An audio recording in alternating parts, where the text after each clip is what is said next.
Jean-Claude, que faisons-nous avec le jambon? Donc aujourd'hui, un feuilleté de jambon au comté. Pour combien de personnes? 4 personnes.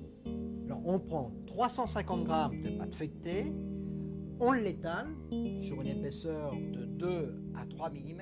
On fait 2 abesses un peu plus grandes qu'une assiette normale de 24 cm. On l'a posée sur la plaque. Entre la plaque et la pâte, nous avons mis une feuille de papier sulfurisé. Sulfurisé. On met une tranche de jambon donc, au milieu de la pâte feuilletée, Alors, si possible, une tranche de jambon ronde ronde, d'un diamètre d'environ 20 cm. et d'épaisseur, ça fait à peu près 2 mm. 2 mm.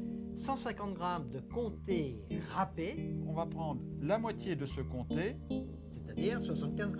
que l'on dépose uniformément sur le jambon. Et là, nous avons 15 centilitres de crème. Voilà, Double. de crème épaisse. Et nous allons en mettre donc 75 grammes, Donc la moitié, toujours. la moitié, par petites touches, oui. Et c'est- pas trop près du bord, hein, quand même. C'est hein. appétissant, ça. Nous reprenons la deuxième tranche de jambon. Même diamètre, même épaisseur. On aplatit légèrement. L'on dispose le restant du comté râpé. Encore 75 g. Même opération hein, que sur la première couche. 75 grammes. La troisième tranche. On aplatit légèrement également.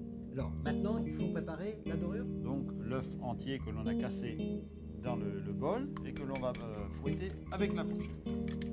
Alors là, il faut bien le battre. Voilà, c'est parfait.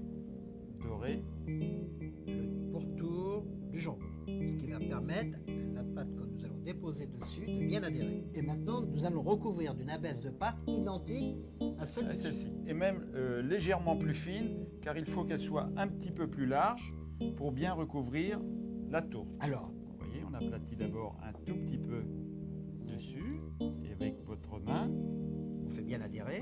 Alors, ce qui est important, il faut quand même préciser que quand on étale le feuilletage, il faut le mettre au réfrigérateur pour qu'il soit bien froid. vous prenez votre assiette, et avec un petit couteau, on va faire le tour. Et il faut bien que vos bords soient nets, afin que le feuilletage, quand il va cuire, lève bien uniformément. On fait un trou au milieu, afin que la vapeur puisse s'échapper. Nous allons chiqueter les bords avec le dos du couteau. On met la dorure. Alors il faut faire attention de ne pas faire couler de l'œuf battu sur le bord de votre feuilletage, car ça l'empêche de monter bien régulièrement. Toujours la présentation. Et là, on ne la met pas tout de suite au four. Il faut le laisser reposer On va le mettre au réfrigérateur pendant combien de temps? pendant un quart d'heure. Un quart d'heure. Alors, pendant ce temps-là, on va préchauffer le four.